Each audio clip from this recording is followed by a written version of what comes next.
Right, this next shot I'm going to show you is what they call the chip and run shot. But it's basically using the same technique and changing a different club for every distance you want to hit it. In other words, the shorter you want to hit it, the more loft you want. So you want to use your sand iron, something like that with a little bit more loft on the golf club. Every 10 feet, you should go to a different club. So this is a pitching wedge, sand iron goes the shortest, then your pitching wedge, and then it goes 9, 8, 7. You can even chip with a 7. For instance, my 7 iron runs about 50 feet, and then it comes back in 10 feet increments all the way back to my shortest club. But let's now show you how you should play this shot. Number one, and most importantly, grip it down for more control. So you've got 3 measuring points on your grip.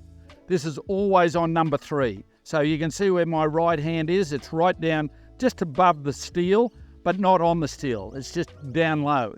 The second thing you've got to do is make sure you have a narrow and a slightly open stance. You can see how narrow my stance is here. You don't want to play this shot, this chip and run shot with a wide stance. You want to have it with a narrow stance and a slightly open, which means your left foot is slightly back behind your right foot. The third safety factor is all your weight should be up on your left foot. There.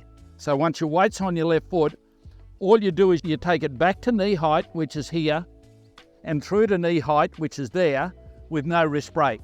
My left wrist stayed absolutely straight the whole way through.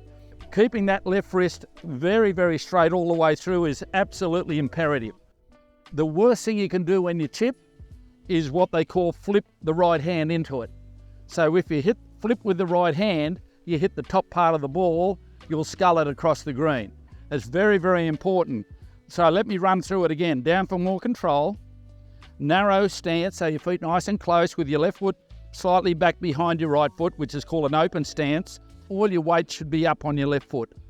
From there, with your weight staying on your left foot, you take it back with no wrist break back to knee height and through to knee height with no wrist break. That's the secret to being a good chipper. And if you want to be a good putter and a good chipper, you must practice. But practice the correct way, you'll get better.